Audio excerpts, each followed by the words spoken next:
Welcome to Whiskey's a Journey. My name is Peter Faustano. Today's my Monday series where I do an in-depth whiskey review.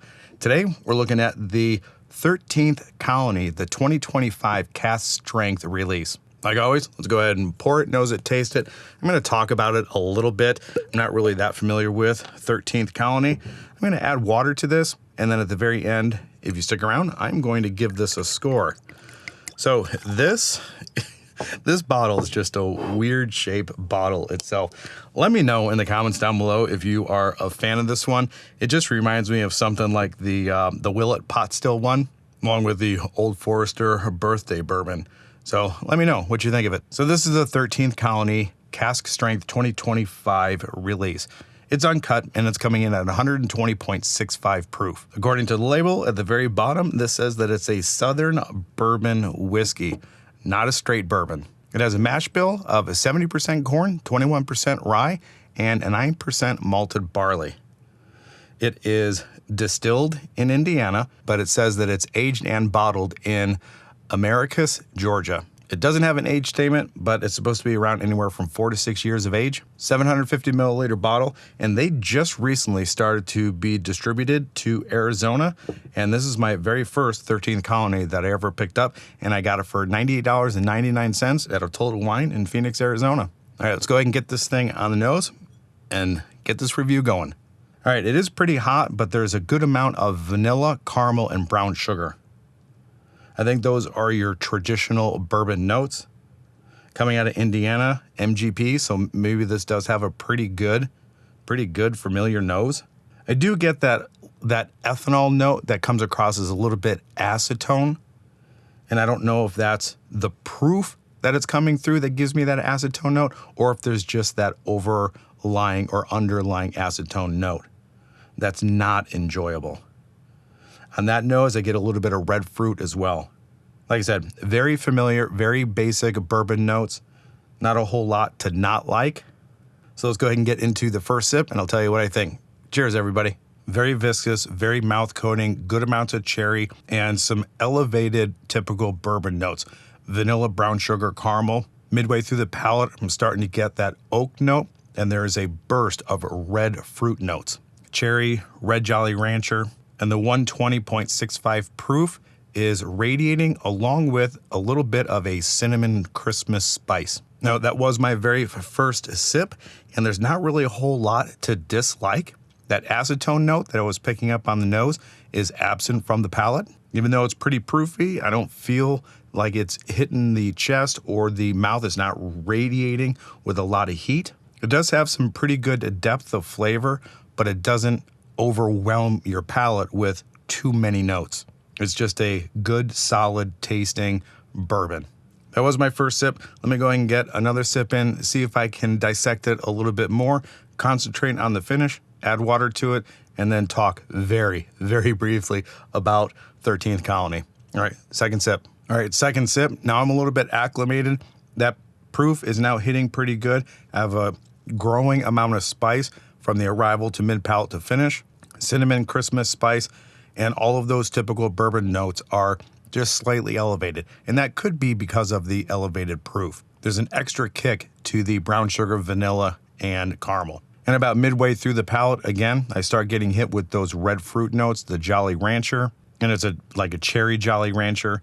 It does not hit as a medicinal cherry. This is just a red fruit candy kind of thing. I do get a little bit of a numbing sensation on my cheeks and underneath my tongue, and I'm just attributing that to the amount of proof. Not a tremendous amount of spice. I think there's just enough there that will balance the sweetness. And again, I've said it a couple of times already, it's an elevated bourbon with some pretty good concentration of flavor. Not bad, not bad at all. So let me go ahead and add some water to this. Let it sit for a little bit. Well, not a little bit. Well, yeah, just a little bit, because there's not really a whole lot to talk about with 13th Colony. 13th Colony, based on my records, based on what I looked at on the internet, it looks like it's founded in 2009. I know they hit the market and there was a huge blow up with their double oaked offering. It just was universally accepted and loved by a bunch of people. And then I'm not going to get into it, but there was a little bit of shenanigans going around with that.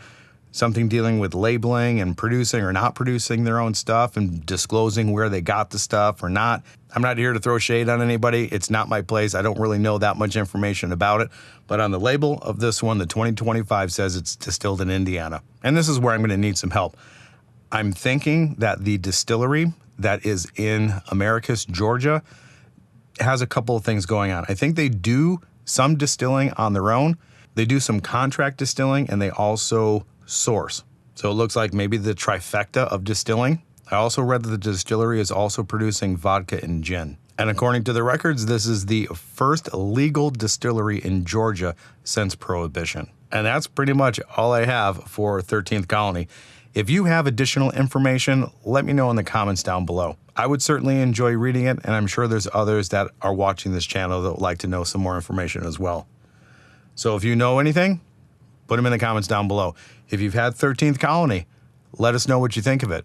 And while I'm on a roll, just remember I do have a giveaway happening for June. If you're interested in supporting the channel, all of the rules to the giveaway are in the description below. If you're new to the channel and you end up liking this information, like the video, share it with somebody, turn that bell notification on because I produce videos every Monday, Wednesday, and Friday. All right, hopefully that's a little bit of time for this water to do its thing. Let's go ahead and get it on the nose one more time, taste it, and give this thing a score. All right, I'm getting a vanilla cream soda now. Heavy vanilla, a little bit of oak, not getting a whole lot of alcohol vapors, and that acetone note that was there at the beginning and in the back end is nowhere to be found.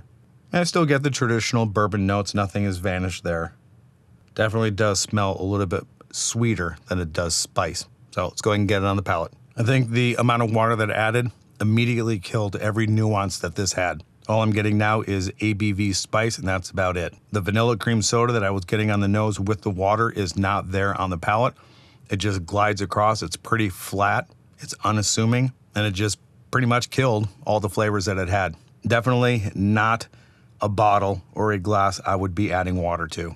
But that's just me. It's your drink. If you're drinking it, drink it however you want. All right, let's go ahead and move on to the score. If you're new here, I rate everything out of 5 stars. Without the water, I don't think there's really a whole lot here to not like. I like the proof. I like the elevated bourbon notes. And to me, it seems to be drinking lower in the proof than it actually is. And all around, I think it's decent. So based on a 5-star rating, I will put this at a 3.75. I think that's a fair score. Typical bourbon notes. It's not anything that's going to wow you. It's very familiar. Being an MGP or a Ross and Squibb distillate, being aged in Georgia, I think that adds a little bit to it. But other than that, there's really nothing outstanding that would prompt me to give it anything higher or even to reach that 4 category.